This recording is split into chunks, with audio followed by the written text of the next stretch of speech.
Bonjour et bienvenue dans Quartier Direct, l'émission du Bondi Blog et de Mediapart. Pour ce nouveau numéro, on va s'interroger et explorer le rôle moteur qu'ont les femmes dans les luttes des quartiers populaires. Ces femmes qui sont souvent perçues comme soumises ou prisonnières d'un ordre patriarcal strict dont il faudrait les sauver. En réalité, on assiste à des femmes qui luttent contre les inégalités et les injustices que subissent les habitants des quartiers populaires à travers notamment des collectifs ou des associations. Elle crée des actions de solidarité ou encore réclame justice dans les affaires de violences policières, pour ne citer qu'elles. Forcément viennent en tête les noms d'Assa Traoré, Amel Bentounsi ou encore Awa Gueye. Avec nous, pour parler de ce sujet, Zwina Medour, merci, vous êtes militante associative. Oui, tout à fait, associative et politique, sur la question des quartiers populaires. Et nous avons aussi en visio Inda Yadi, vous êtes la fondatrice de l'association Espoir et Création. Bonjour, oui, tout à fait. La première question, elle s'adresse à toutes les deux, autour notamment de cette question des violences policières. Comment vous expliquez que ce sont souvent les femmes qui sont en première ligne sur ces questions de réclamation de justice, de violences policières, et en plus dans le cadre de ces combats qui sont souvent assez longs et assez violents à suivre? Comment on l'explique? Moi, je dirais tout naturellement, parce que la plupart du temps, c'est elles qui sont les piliers du foyer à la maison. Elles sont le pilier du foyer, pour accompagner une famille, pour l'éduquer, faire grandir les enfants ou autres. À un moment donné, quand on touche à un de leurs enfants, comme toute mère de famille, comme toute femme, on cherche d'abord à comprendre et ensuite à demander justice. Et donc, c'est ce qui fait que naturellement, elles se retrouvent dans la bataille, mais pas seules. Parce que derrière, il y a toute une dynamique, tout un collectif, il y a du monde en fait, il n'y a pas que des femmes. Mais c'est vrai qu'elles portent le combat parce qu'on est venu les atteindre dans leur famille en fait. On est venu leur ôter la vie de quelqu'un qui leur est cher. Et donc c'est elles qui vont aller les premières. Comment ça s'explique? Moi, j'ai pas d'explication là-dessus. Mais ça s'est toujours passé de cette manière-là. De ce que je connais, bien avant, y compris moi, mon propre engagement dans la lutte contre les violences policières. Inde Ayadi, je ne sais pas si vous avez quelque chose à ajouter sur cette première question. Ouais, je rejoins totalement ce qu'elle dit, c'est que en fait les femmes, voilà, c'est elles qui tiennent la maison, et on peut voir ça même quand il y a un frère qui est emprisonné, ce sont souvent les sœurs qui vont au parloir, c'est elles qui sont le lien entre l'avocat et tout ça. Donc effectivement, c'est totalement véridique ce qu'elle dit, et je la rejoins complètement. Et ça amène forcément à une autre question. Vous disiez, Zwina Medour, que les femmes étaient piliers dans la famille. Est-ce que, malgré la société patriarcale dans laquelle on vit, et forcément aussi dans les quartiers populaires, on peut voir, paradoxalement aussi dans ces quartiers-là, de sortes de petits nids de matriarcat, en fait? Ah, complètement. Moi, j'ai un regard, mais c'est pas que le mien, c'est aussi celui d'autres acteurs des territoires. Mais moi, je parlais de moi, mon parcours et mon histoire depuis maintenant plus de 30 ans engagée dans les quartiers populaires. Qui sont celles qui tiennent toute l'organisation pour faire avancer, grandir la famille, les accompagner dans tous les domaines d'ailleurs, que ce soit l'accès à la santé, les sorties, culture, l'éducation ou autre? Ce sont les mères de famille, les femmes. Et pour une partie d'entre elles, d'ailleurs, aujourd'hui, on a aussi des chiffres où elles se retrouvent seules, à accompagner, à élever leurs enfants, à les éduquer, et tenir jusqu'au bout. Donc elles ont cette capacité, alors malgré la charge mentale que ça représente, elles ont cette capacité à tenir tous les bouts, au prix de leur vie quand même, de leur santé, parce que c'est lourd quand on n'est pas accompagné, quand on n'est pas soutenu, quand on est face à des institutions qui ne font pas leur travail, parce que c'est aussi ça le problème, de plus en plus aujourd'hui. Mais elles tiennent tous les bouts et elles trouvent l'énergie et la force. Et en même temps, j'ai envie de dire, que ce soit dans le quartier populaire ou que ce soit, y compris dans d'autres organisations, même d'où elles viennent, prenant des femmes qui viennent d'Afrique, qui viennent du Maghreb ou autres, elles organisent, y compris, on pense qu'elles sont cantonnées à l'espace intérieur, l'espace domestique, mais c'est faux. Dans la réalité, elles ont aussi une grande part d'action dans ce qu'on appelle l'espace public, soit pour travailler du coup l'organisation du village, de la société, des mariages, des cérémonies, ce qu'on veut, organiser, je sais pas, moi, il y a un décès, pareil, comment elles prennent part et comment elles organisent l'accompagnement des familles sur ces questions-là, ou la question économique. Regardons en Afrique comment les femmes sont organisées autour d'elles pour y compris commercer, vous pouvoir fabriquer des choses, les vendre, de manière à faire rentrer des revenus. Je pourrais prendre encore un autre exemple qui est, je trouve intéressant, de la place des femmes et de comment elles s'organisent, et comme c'est les tontines. C'est-à-dire que les tontines, c'est aussi ça. C'est comment on organise la solidarité entre nous toutes pour aller soutenir à un moment donné quelqu'un qui est dans le besoin par rapport à une situation donnée dans sa vie de tous les jours. Oui, et pour préciser, en tout cas pour la tontine, pour les gens qui ne connaissent pas ce système, c'est un système d'épargne où c'est principalement des femmes qui se réunissent. Et voilà, pour un exemple, chacune met 500 € tous les mois et elle récupère à tour de rôle le fruit de cette tontine. En fait, c'est un prêt à taux zéro. C'est ça, un prêt à taux zéro. Inda Yadi, je ne sais pas si vous avez quelque chose à ajouter sur cette société matriarcale que l'on peut voir parfois dans les quartiers populaires. Après, moi, c'est vrai que dans les quartiers, ce que j'ai remarqué, c'est qu'il y a beaucoup de familles monoparentales et ce sont souvent des femmes en fait qui sont là, ne serait-ce que nous, lorsqu'on a un événement dramatique, ce sont souvent les mères qui sont là ou lorsque voilà, il y a des difficultés aussi scolaires, etc. C'est souvent les mères qui viennent ou les grandes sœurs. Donc oui, ça m'étonne pas, mais ça a toujours été comme ça. Et malheureusement, dans les quartiers, les grands absents, ce sont les pères. Moi, je le vis au quotidien, donc ne serait-ce que pour les activités, etc., c'est toujours les mères de famille ou les sœurs. Je voulais qu'on commence en faisant aussi un petit bond en arrière et revenir à la marche pour l'égalité contre le racisme de 1983, qui a fait émerger une génération de militants, mais aussi de militantes. Je voulais vous demander, Zouina Medour, est-ce qu'il y avait aussi des revendications propres à la situation des femmes qui ont émergé à ce moment-là, et évidemment des femmes des quartiers populaires en particulier ? Au moment de la marche pour l'égalité en 83, il n'y avait pas de questions spécifiques pour les femmes, mais par contre, il y avait une revendication très forte d'égalité pour tous, en fait, d'égalité des droits, une condamnation du racisme tel que, voilà, il existait encore, du comportement des institutions, et donc cette dénonciation, elle englobe tout le monde, en fait. Et les acteurs de ces marches, c'est autant les garçons que les filles, en fait. Je dis garçons-filles parce que c'était des jeunes, en fait. On était déjà dans des jeunes qui se faisaient tirer dessus. Il faut se rappeler la période, quand même, période assez dure, entre les crimes racistes en 73, où il y a énormément de crimes racistes, et puis on bascule 10 ans après, ça ne s'arrête pas et ça continue, et dans toute la France. Donc c'est ça qui a fait que ces gens-là se sont mis debout, avec une particularité où, effectivement, un des acteurs de la marche... Enfin voilà, il s'est aussi fait tirer dessus par la police, malmené, on lui a lâché les chiens dessus.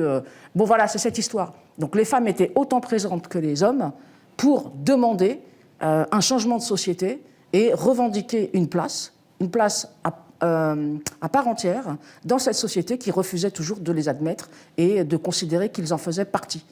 Puisqu'on a assisté à la période précédente où on imaginait... C'est dans les années 70 avec Giscard d'Estaing, quand à un moment donné, il avait proposé l'aide au retour pour imaginant que ces immigrés qui étaient venus pour construire la France devaient rentrer chez eux. Oui, la prime Stoléru. Voilà, ça ne s'est pas passé comme ça. Et du coup, à un moment donné, fallait admettre que les familles, elles étaient... Enfin voilà, il y a eu le regroupement familial et qu'ensuite les familles, elles devaient rester.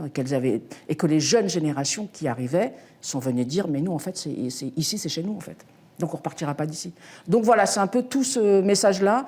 Il n'y avait pas une dimension spécifique sur la question des femmes, c'est plutôt une question globale sur l'ensemble des enfants de l'immigration, quels qu'ils soient d'ailleurs, puisque cette marche, elle a rassemblé des jeunes de partout, des Portugais, des Espagnols, des Algériens, des Tunisiens, des Harkis, on l'oublie tout le temps en fait. On a l'impression que c'était une catégorie de population, mais non, c'était tout le monde, et y compris des Français qui se retrouvaient dans cette demande, dans ce combat, dans ce souhait d'une société qui se transforme et qui accepte tout le monde. Voilà. Je voudrais qu'on avance un petit peu dans le temps. Il y a un mouvement qui a fait beaucoup parler de lui autour de la place des femmes dans les quartiers populaires, c'est Ni pute ni soumise. Est-ce que, en vérité, ce mouvement-là a permis de montrer qu'il y avait des femmes qui étaient engagées aussi avant, et aussi a un peu montré le danger de l'instrumentalisation aussi, parce qu'il y a évidemment une problématique sexiste au sein des quartiers populaires, et comment font les femmes pour ne pas être aussi coincées dans cet étau-là entre la revendication d'une égalité finalement, sans être instrumentalisées par la droite ou l'extrême droite, ou parfois les discours médiatiques sur les femmes des quartiers populaires. Alors, pour moi, l'émergence de Ni pute ni soumise, je vais faire un parallèle avec une autre organisation qui a vu le jour, c'est celle de SOS Racisme.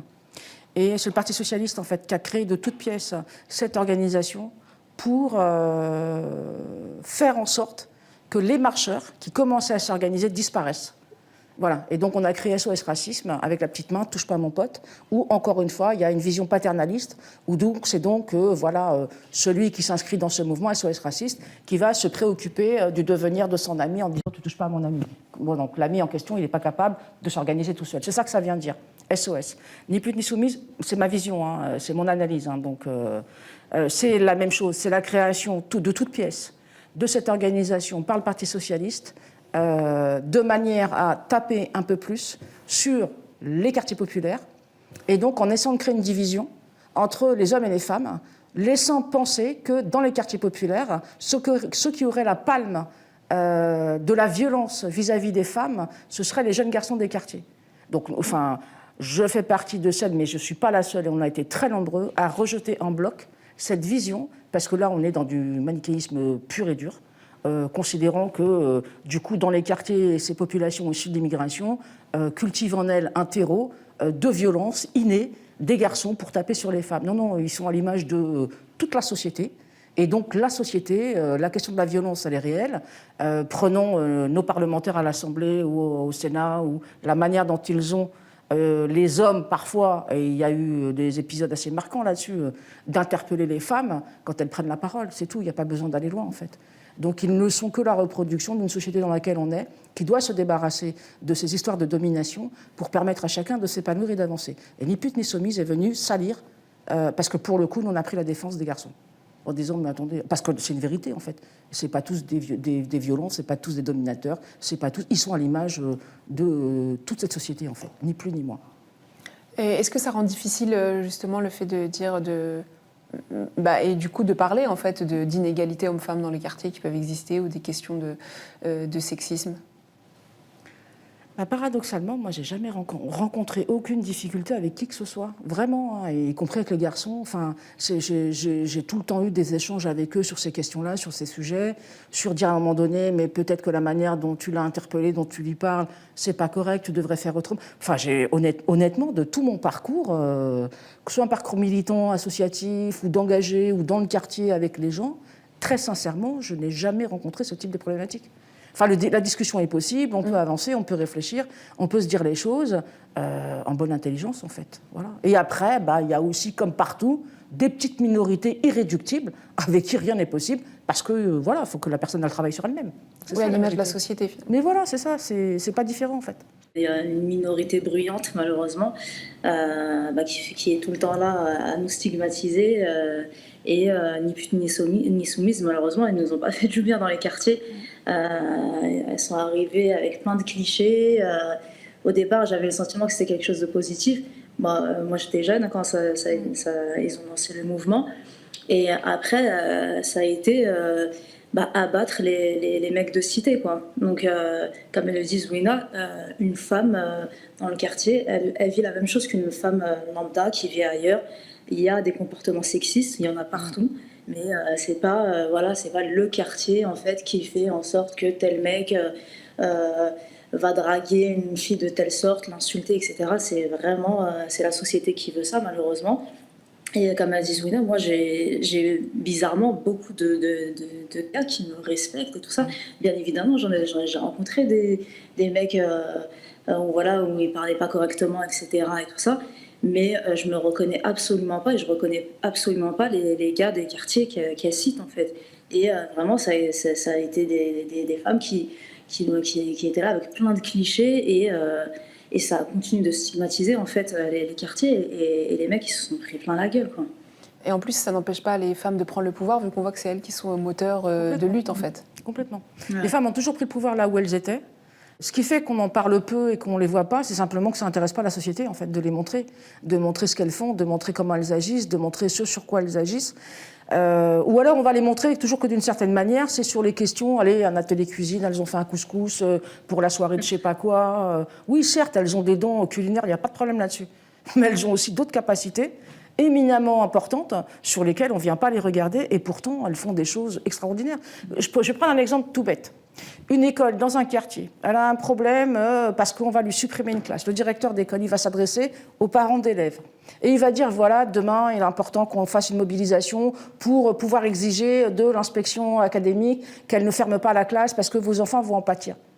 qui sont les personnes les premières qui sont prêtes à aller dans l'école, y compris à y dormir, à passer la nuit, pour empêcher la fermeture de classe. Vous allez retrouver toutes les femmes du quartier, en fait. Et elles vont arriver, elles vont s'organiser, elles vont venir avec de quoi faire à manger, de quoi faire la fête, pour que, y compris le piquet de grève, soit festif, mais elles vont tenir le piquet, elles vont se relayer, tout en ayant la gestion des enfants, donc en s'organisant avec les voisines, les cousines, la famille et tout ça, en disant, il y a le piquet de grève et il y a les enfants, mais il faut qu'on tienne les deux parce qu'il ne faut pas que la classe elle ferme. Voilà, c'est un exemple. Est-ce qu'on parle de ces moments-là? Pourtant, c'est ces femmes-là qui sont là dans les quartiers.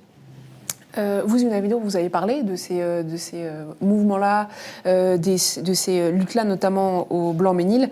Et vous avez écrit ce livre avec Saïd Bouamama, Femmes des quartiers populaires, en résistance contre les discriminations. Quels sont les domaines dans lesquels, justement, les femmes sont les plus investies? Moi, je serais tentée de dire, dans beaucoup de domaines, en fait, on va toujours les retrouver nombreuses dans toutes les actions d'accompagnement à la scolarité, tout ce qui permet aux enfants, en tout cas, de s'en sortir, parce que la Seine-Saint-Denis s'est démontré maintenant aujourd'hui. Hein, on a beau le crier depuis des années. Maintenant, il y a un rapport parlementaire qui le dit. Qui est sorti en 2017, il me semble, si je ne dis pas de bêtises. Ouais, le rapport Cornu-Jean-Philippe. Voilà, exactement, ouais. Qui démontre que véritablement il y a une rupture d'égalité et que la République ne fait plus son travail en Seine-Saint-Denis sur un certain nombre de domaines, et notamment l'école, où on a des enseignants qui sont absents, des classes qui ferment, on a plus de personnel, que ce soit les surveillants, infirmières, médecins ou autres. Tout ça, ça a des incidences sur la vie de tous les jours et des gamins, des familles. Donc, les femmes, on va les retrouver en premier lieu à organiser, mais même les jeunes, d'ailleurs, je dis les femmes, mais les jeunes aussi, beaucoup, à organiser des associations d'aide aux devoirs. Comment on aide du coup les gamins à avancer, à ne pas perdre pied. Ça, c'est un exemple. On va les retrouver sur des moments de solidarité qu'elles vont monter, soit de l'aide alimentaire ou autre. On va les retrouver sur de l'organisation, sur l'accès au droit. Elles sont aussi nombreuses à accompagner, faire de l'accompagnement sur comment obtenir un papier, un rendez-vous, la préfecture, Elles sont aussi là-dessus. C'est un réseau informel, des fois, c'est pas construit, mais il y a une véritable chaîne qui fait qu'on sait vers qui orienter tel ou tel ou tel. Et après, progressivement, on va aussi les retrouver sur parler de la société, parler de leur point de vue, et à un moment donné, interpeller tout le monde pour dire, là, il y a quand même un problème qui ne va pas. Il y a un problème, et il y a un problème sur lequel on a besoin que vous agissiez, parce que c'est de votre responsabilité. Nous, on a pris les nôtres, et voilà sur quoi on agit. Quand on a travaillé sur le livre « Femmes des quartiers populaires », en résistance contre les discriminations, c'est le fruit d'un travail de 3 ans, dans lequel on a décortiqué, à partir des témoignages des femmes, un certain nombre de sujets, et pour, du coup, les traduire en 10 chapitres. Et chaque chapitre, il révèle, du point de vue des femmes et de leur vécu, comment l'institution est discriminante vis-à-vis de ces personnes-là, donc la police, la justice, l'école, la santé, voilà, il y a 10 chapitres. Donc ça, c'est leur parole et c'est leur témoignage, corroborés par des recherches qui viennent dire « oui, effectivement, ça fonctionne comme ça ». Le problème dans lequel on est, c'est que tout ça, on le sait, on a beau le répéter, le redire, parce qu'on espère un bouger de cette société, mais en fait, ça n'avance pas beaucoup, ça n'avance pas tant que ça.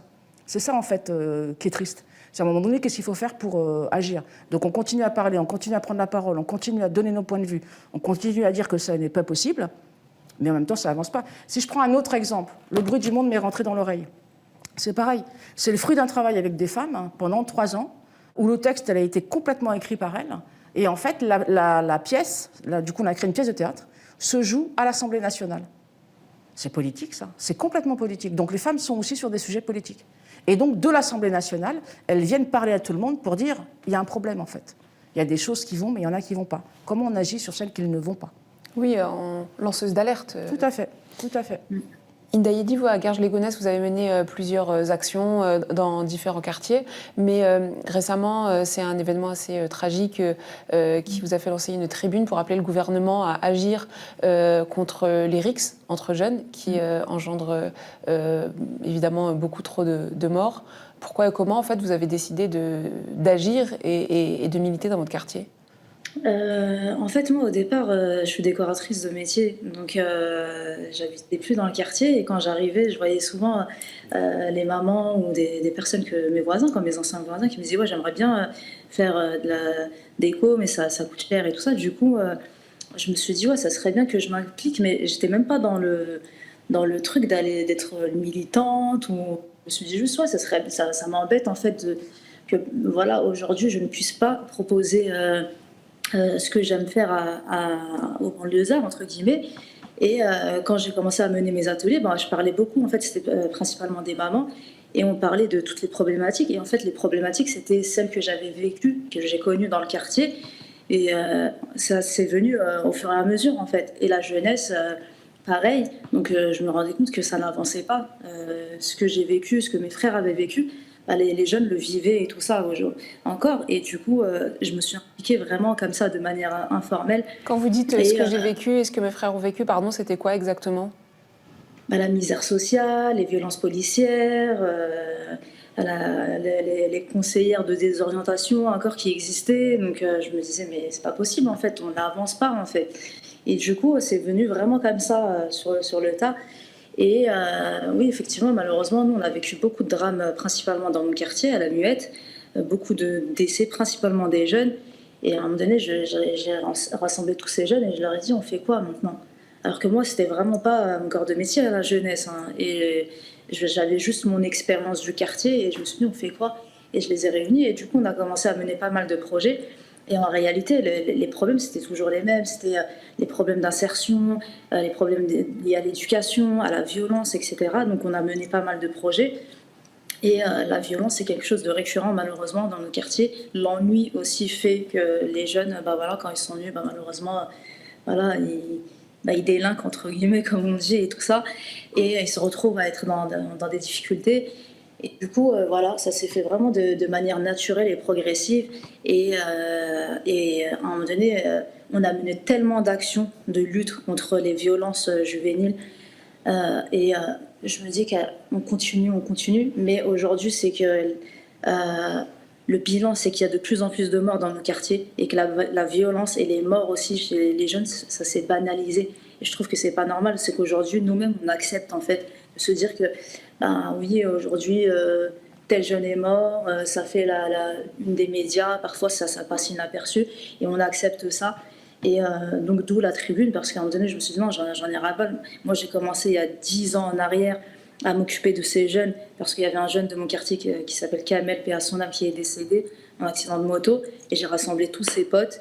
Et 10 ans après, donc Kamel, il meurt en 2012, 2022, son meilleur ami, Amine, il meurt cette fois-ci. Entre-temps, entre 10 ans, il y en a eu plein qui sont morts, qui meurent comme ça, quelqu'un vient et là-bas comme ça, et je me suis dit non, j'en peux plus en fait. Donc je ne peux pas accepter aujourd'hui de voir les jeunes que j'accompagne, les jeunes que j'ai vus petits et tout ça, mourir les uns après les autres. Et la tribune, elle se fait de manière naturelle. Je me suis dit, ok, je lance l'alerte, même si l'alerte, elle est là depuis tellement d'années. Donc ça s'est fait comme ça. Et maintenant, on attend des réponses concrètes. Parce que très sincèrement, nous, association dite de grande proximité, on a très peu de moyens humains. C'est ce qu'on demande aujourd'hui. C'est qu'on demande juste, ne serait-ce que des moyens humains pour être là, pour accompagner les familles. Ces familles, quand elles perdent un enfant, il n'y a personne autour d'elles. Donc elles doivent prendre des avocats, on doit faire des cagnottes pour qu'elles puissent payer un avocat et tout ça. Elles n'ont aucun soutien psychologique, aucun soutien juridique. Il n'y a personne. Elles se retrouvent complètement délaissées alors qu'elles viennent de perdre un enfant. Ce sont elles-mêmes des victimes. Et même les familles de l'auteur, hein, de celui qui a commis les crimes, ça reste des familles de victimes aussi. Donc elles se retrouvent... y en a qui déménagent parce qu'il y a la honte, etc. C'est vrai que quel que soit le combat, on découvre cette capacité d'auto-organisation des habitants des quartiers populaires et des femmes aussi qui sont dans ces collectifs-là. Et ça ne répond pas du tout à des logiques institutionnelles, évidemment, ces engagements-là. Mais comment réagissent les institutions à ça, à cette organisation des femmes dans les quartiers populaires ? Alors, ça dépend en fonction des territoires. Moi, je serais tenté de dire que dans la plupart des territoires, les institutions, finalement, elles s'en fichent complètement. Elles s'en fichent complètement parce que si elles faisaient leur travail très sérieusement, elles se pencheraient sur la question et elles iraient en soutien des habitants et elles prendraient la main là-dessus parce que c'est inadmissible, en fait. C'est comme si c'était quantité négligeable. C'est rixes dans les quartiers, c'est morts dans les quartiers, en fait, c'est des morts qui ne comptent pas. Je vais le dire comme ça, parce que c'est vraiment la traduction qu'on en a, parce que c'est juste pas normal qu'il n'y ait pas un minimum de réaction, je sais pas moi, d'une municipalité, d'une organisation, de travailleurs sociaux, il y a une chaîne, hein, voilà, ces gens sont sur les territoires. En même temps, c'est un sujet compliqué, ça, j'en doute pas, mais ils ont intérêt à rencontrer les acteurs pour travailler avec eux et main dans la main, réfléchir à quel type de réponse on apporte. Et après, à un autre niveau, Et là, c'est au plus haut niveau, c'est l'État, c'est le projet politique. Qu'est-ce qu'on fait? Parce qu'on ne peut effectivement pas accepter que ça continue dans ce sens, en fait. Et on en est là, c'est aussi le fruit d'un abandon de toutes ces catégories, les pauvres, en fait. L'abandon, il se traduit de différentes manières. Quand on ferme les services publics, quand on exclut chaque année 150 000 jeunes de l'école, mineurs, c'est quand même ça la réalité. Hein. Ils font quoi après? Ils sont dehors, puis après ils tournent en rond, puis après ils galèrent, et puis après ils occupent le temps, et puis après ils rentrent dans des logiques qui sont peut-être pas les bonnes, et puis voilà, c'est un enchaînement. Donc, ayons une analyse globale, et il y a des chercheurs qui travaillent là-dessus. On a de quoi, en tout cas, on a des éléments sur lesquels on peut s'appuyer pour commencer à penser, à réfléchir à une vraie réflexion, et du coup, comment on remet sur le terrain des gens, voilà, des hommes et des femmes qui vont travailler avec tout le monde. Donc en fait, il faut agir à plusieurs niveaux. Pour le moment, les organisations d'habitants sont seules face à ces difficultés. Ouais, est-ce que finalement ces collectifs d'habitants-là, notamment se fondés par des femmes, on a des exemples au quartier des Isards à Toulouse ou encore le collectif du Petit Bar à Montpellier. Viennent pallier les insuffisances de l'État? Complètement, viennent pallier. Si je prends l'exemple des Isards, c'est un bon exemple. Moi, je les ai rencontrés il y a très longtemps. C'est le Tacti Collectif qui m'avait sollicité. Parce Est-ce que vous pouvez résumer ce que c'est, ce que fait ce collectif de femmes? Le collectif des femmes des Isards, elles se sont créées en association et elles développent un certain nombre d'actions au cœur du quartier, de l'aide aux devoirs, mais pas que. Elles travaillent aussi sur la question de l'alimentation, avec une sensibilisation autour des circuits courts. Elles ont développé des jardins potagers, elles travaillent sur des ateliers culinaires, comme on apprend à cuisiner autrement. Elles proposent des activités de loisirs, des sorties pour les familles. En gros, elles remplacent le service public qui ne fait plus son travail. Donc c'est le collectif des Isards, en fait, qui a pris ce chemin-là. Et je voulais parler d'elles parce que elles ont eu, elles aussi, à faire face. Les Isards, c'est, malheureusement, c'est un quartier où le problème de drogue existe, est réel, où il y a eu énormément de jeunes qui sont morts, décédés dans les mains de ces femmes. Moi, c'est comme ça que je les rencontre. Dans une période très difficile où il y a eu toute une série de décès de très jeunes, qu'elles ont vu mourir dans leurs mains. Donc c'est quand même un truc, je pense qu'on est marqué à vie quand ça nous arrive. On est marqué à vie parce que ces gamins-là, elles les connaissent, elles les ont vu grandir, elles connaissent la famille. Et voilà. Oui, et c'est ça, des règlements de compte, de décès dans des halls d'immeubles, etc. Voilà. Donc, moi, j'avais été sollicitée par le Tacti Collectif parce qu'ils souhaitaient que je les rencontre pour leur donner en tout cas de l'espoir et les accompagner à transformer en fait l'état dans lequel elles étaient de sidération, de pleurs, de larmes, de autres, pour en faire une force. Et donc je les ai rencontrées à plusieurs reprises, et donc où j'ai travaillé avec elles dans un premier temps pour qu'elles s'expriment. Ça rejoint ce que disait Inde sur la question de l'écoute. Il n'y a aucune écoute psychologique qui vient à un moment donné en soutien. Quand il y a un attentat, tout de suite on branle bas de combat, et c'est normal, c'est légitime. Les gens sont choqués, marqués, il faut qu'ils puissent parler. On devrait y compris l'imaginer dans ce cadre-là. Ça n'a pas eu lieu. Du coup, moi, j'ai fait ce premier travail, en fait. Le Tacti Collectif me demande, j'y vais, je le fais. Et au fur et à mesure, elles retrouvent la force et l'énergie, une fois qu'elles ont évacué. Et aujourd'hui, elles sont devenues, ce qu'elles devaient être depuis le début. Et pourtant, il y a un centre social, il y a la mairie, il y a. Et c'est même ce que je leur ai dit. J'aurais dit, c'est le comble, quand même. Je viens de la région parisienne, alors que vous avez autour de vous un certain nombre d'institutions qui ne s'est pas préoccupées du drame dans lequel vous êtes et de comment vous aider, vous soutenir, en fait. C'est ça le problème. Oui, alors que le quartier avait traversé beaucoup d'épisodes violents, plusieurs épisodes de trafic de drogue. Plusieurs épisodes très violents. On a beaucoup parlé dans les quartiers populaires, notamment des grands frères, qui ont, selon les imaginaires, pris une place plus ou moins importante. Mais est-ce qu'aujourd'hui on peut parler du fait qu'il y a aussi des grandes sœurs, en fait ?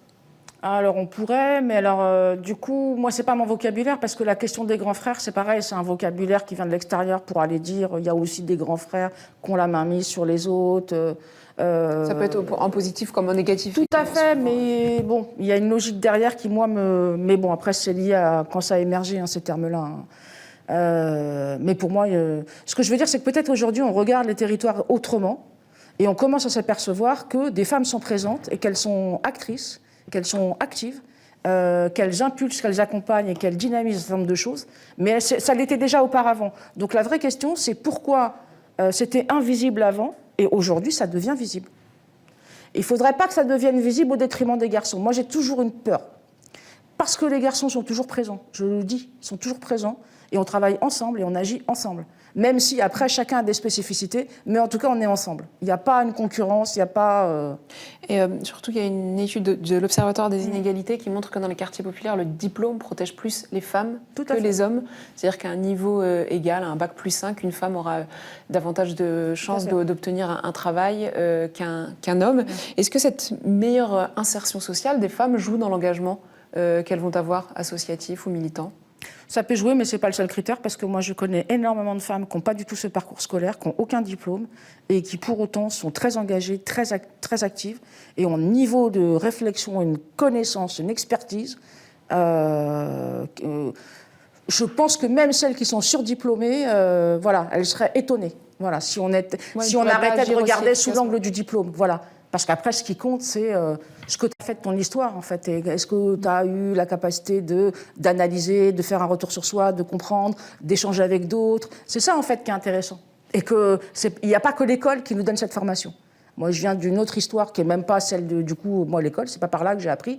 Moi, j'ai appris sur le terrain. J'ai appris sur le terrain en étant à la rencontre d'autres gens, avec des collectifs, avec des organisations, notamment une organisation politique qui, pour moi, est celle qui m'a vraiment donné les clés de tout. La manière de penser et d'agir, c'est le mouvement de l'immigration et des banlieues. Voilà, pour moi, c'est la meilleure formation que j'ai pu avoir, c'est avec eux, vraiment. Et c'est aussi, en plus, qu'on voit des femmes qui viennent parfois de l'étranger, soit pour suivre leur mari dans les trajectoires classiques d'immigration ouvrière, et qui se retrouvent à prendre des cours d'alphabétisation, s'engager dans la vie de leur quartier, créer des activités, etc. Bien sûr. Je voulais vous demander, Hinda Yadi, est-ce que, selon vous, on assiste à une génération qui est plus engagée qu'auparavant, ou pas? Ouais, totalement. Les jeunes s'engagent différemment, et vraiment, là, quand je parle de jeunes, c'est mixte. Hein. Mais à l'époque, en fait, on avait besoin de faire un job à limite alimentaire. Surtout pour nos parents qui sont arrivés, c'était vraiment alimentaire. Et aujourd'hui, j'ai constaté que les jeunes, en fait, il y en a beaucoup qui viennent vraiment dans une démarche en fait de faire un job qui a un sens. Donc il y a beaucoup de personnes qui s'inscrivent dans tout ce qui est lié à l'économie solidaire et sociale. Et aujourd'hui, les jeunes, ils ont besoin en fait de se sentir utiles. Alors on le voit par exemple, ne serait-ce que pour les maraudes. Les jeunes sont friands de ça. Donc quand il s'agit de projets humanitaires, etc., ce sont toujours les jeunes qui sont là en première ligne pour se dire oui, voilà, nous, ça serait cool qu'on fasse ça, qu'on a un projet et tout ça. Et vraiment, les jeunes s'impliquent, mais vraiment. Mais d'une manière différente, parce qu'à l'époque, voilà, il fallait créer une asso, enfin un collectif. Aujourd'hui, ils le font vraiment de manière informelle, et ils ont besoin de se sentir utiles. Et vraiment, à chaque fois que j'ai eu besoin de mener des actions, j'ai toujours trouvé les jeunes à mes côtés. Vous êtes d'accord avec ça, Zouina Medour? Ah, complètement. Moi, je partage complètement. Je trouve c'est trop peu valorisé, c'est bien dommage. Mais moi, je trouve que... Alors, on a le côté des rixes, voilà, qu'évoquait Inde, mais c'est une petite partie, ça. Mais évidemment, c'est dramatique, parce que ça se termine par un mort. Donc, bien évidemment que c'est dramatique. Ça se termine par un mort, et y compris celui qui a tué, qui va foutre sa vie en l'air et passer, s'il est attrapé, sa vie en prison. Donc, c'est dommage. Mais, à côté de ça, il y a un foisonnement d'engagement, d'action dans différents domaines portés par les jeunes et pas que. Et moi, tous les quartiers que je traverse, j'ai toujours rencontré du coup ce type de dynamique, soit dans les maraudes, l'aide de devoir, le sport, la culture, une action politique, dans tous les domaines en fait, vraiment dans tous les domaines. Et c'est quelque chose sur lequel vous avez assisté, parce que ça fait plusieurs années maintenant que vous militez, quelque chose qui vous paraît plutôt récent ou que vous avez vu sur les 30 dernières années, Ali? Non, moi je l'ai toujours vu. Par contre, là, ce que je pourrais dire, c'est qu'aujourd'hui, sur certains territoires, mais ça l'était peut-être déjà quand même un peu avant, en fonction des lieux où ils s'organisent, c'est plus ou moins facile. Voilà, il y a des territoires où ils peuvent avoir quand même accès à des locaux, à des subventions ou autres, et il y a des territoires où le maire, il veut absolument pas. Moi, je prendrai l'exemple de Blanc-Ménil, c'est le cas. Il y a un certain nombre d'associations qui sont sur liste rouge et qui, du coup, n'ont accès à rien. Donc là, ça oblige à démultiplier, du coup, les réseaux, parce qu'il faut faire 100 personnes, en fait, parce qu'on a une institution qui est contre. Mais j'ai toujours connu, moi, des gens qui s'organisaient partout. quelle que soit les tranches d'âge. J'ai une question qui est plus d'ordre politique, on va dire, vu la période. On a parlé voilà, de l'importance du rôle des femmes dans les luttes des quartiers populaires. Est-ce que vous trouvez qu'il en émerge suffisamment sur le plan politique, c'est-à-dire des candidates issues de ces quartiers-là qui sera à la tête de ces villes? C'est pas suffisant, c'est pas le cas. Il n'y a pas assez de femmes qui sont mises en avant et parce qu'elles n'y vont pas, parce qu'elles. Comment vous l'expliquez ça? Parce que je pense que c'est une longue histoire. C'est la longue histoire finalement de la place qu'on accorde aux femmes dans cette société où on a plutôt tendance à les vouloir en arrière-plan pour aider parce qu'on dit qu'elles sont très douées dans l'organisation. Mais dès qu'il s'agit de se mettre au devant, là, on considère que c'est pas le moment et qu'il faudrait qu'elles attendent un peu. Ça, voilà. De manière générale, c'est un peu ça, quoi, partout, hein, quel que soit le parti politique. Regardons. Hier, il y avait un débat à la télé. C'était 4 hommes. Voilà, qui représentaient la NUPES. Oui. C'est un exemple, c'est dommage. Et après, si je rajoute les autres candidats, du coup, là, il y avait une personne, voilà, pour En Marche. Oui, c'est ça, pour En Marche, une femme. Hinda Yadi, là-dessus, sur le passage justement de l'engagement associatif à l'engagement politique, parce que si on regarde effectivement ce qui se passe, on rencontre beaucoup de femmes en fait qui permettent que les luttes avancent, vu qu'elles sont de tous les rouages qui permettent à une cause d'émerger. Comment vous l'expliquez ça? Ouais, c'est encore, on est loin en fait de la parité, clairement. Hein. Donc c'est vrai qu'on voit très peu de femmes en fait. Elles sont engagées politiquement, mais elles ne se présentent pas. Il y en a très peu. Comment je l'explique franchement, alors là, j'en ai aucune idée. Mais oui, malheureusement, c'est souvent les hommes qui sont là en tête d'affiche, où il y a la femme à côté, encore une fois. Et ça, malheureusement, c'est la société qui veut ça. Là, pour le coup, c'est quelque chose qui me dépasse. Zouina Medour, j'avais une dernière question sur l'image que vous avez de ces femmes-là, de la charge mentale un peu dont on a parlé, hein, qui dépasse celle d'autres parfois, à travers tout votre parcours et tout ce que vous avez pu voir. Si vous deviez résumer l'engagement de ces femmes-là en quelques mots. Alors moi, quand je parle avec elles d'ailleurs, hein, je dis toujours que ce sont des guerrières. Je dis toujours que ce sont des guerrières parce que c'est des choses dont on parle peu, la gestion du quotidien. Et pourtant, c'est quelque chose de très, très, très important, de fondamental. Et c'est encore plus compliqué de gérer le quotidien quand on a une famille dans un quartier populaire dans lequel, du coup, les manques sont relativement criants et importants. Donc, il faut faire avec une adversité qui est qu'on n'a pas tout ce qu'on voudrait, avec une société qui pousse à la consommation. Donc, il faut gérer les enfants qui grandissent parce que, du coup, ils ne vont pas avoir la même chose que les autres parce qu'on n'a pas les mêmes moyens et pas le même budget. Donc, il faut tenir, du coup. Et en même temps, il faut essayer de penser l'avenir et d'emmener sa fratrie, ses enfants, sa famille pour leur permettre d'évoluer. C'est pour ça que je dis que c'est des guerrières parce qu'elles tiennent tous ces aspects-là et c'est loin d'être facile, sans parler après de celles qui ont un travail. Moi, je vais prendre les femmes de ménage, par exemple.